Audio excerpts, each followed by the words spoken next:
Dans cette vidéo, on va parler du pronom. Le pronom sert à remplacer un groupe de mots afin d'éviter la répétition dans un texte. Généralement, le pronom précède un verbe.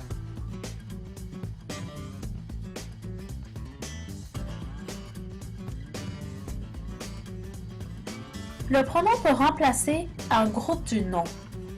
Dans ce cas, le pronom a toujours le même genre, masculin ou féminin, et le même nombre, singulier ou pluriel, que le noyau du groupe du nom qu'il remplace.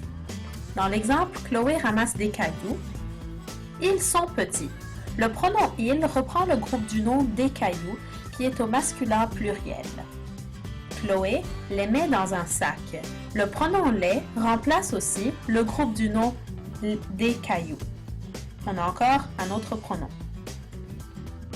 Le pronom peut être sujet. Dans ce cas, le pronom est donneur d'accord puisqu'il indiquera le genre et le nombre de ce qui le remplace. Nous ouvrons les portes. Le verbe se conjugue à la même personne que le pronom sujet.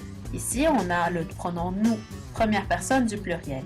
Elles sont vraiment grandes. Le pronom sujet donne sa personne et son nombre au verbe, mais aussi à l'adjectif grande qui s'accorde au féminin pluriel. Le pronom peut remplacer d'autres mots. Ma mère est fatiguée. Je peux remplacer l'adjectif fatigué par un pronom. Ma mère l'est depuis hier.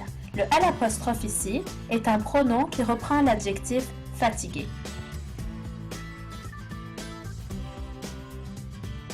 Certains pronoms ressemblent à un déterminant. Mais comment savoir si c'est bien un pronom? Eh bien, un pronom précède un verbe et il doit remplacer un ou plusieurs mots. Alors, dans l'exemple ci-contre, Joanne l'invite au cinéma. Le L' est bien un pronom parce que premièrement, il précède un verbe et il remplace un ou plusieurs mots. Joanne invite quelqu'un au cinéma. Alors le L' reprend cette information. Il remplace un groupe de mots. Pour finir, il existe plusieurs types de pronoms. De conjugaison, des pronoms à un mot ou des pronoms à plusieurs mots. Les pronoms de conjugaison sont je, tu, il, elle, nous, vous, il et elle au pluriel. Des pronoms formés d'un mot ressemblent beaucoup à des déterminants. Le, la, lui, les, leur, donc ce sont en fait des pronoms qui remplacent quelque chose et aussi qui se placent devant un verbe. Pour finir, les pronoms formés de plusieurs mots sont dans la liste ci-contre. En fait, il existe bien plus. Ce qui compte, c'est que tu te souviennes qu'un pronom remplace un mot et précède un verbe. Tu es maintenant prêt à identifier des pronoms. Created using Powtoon.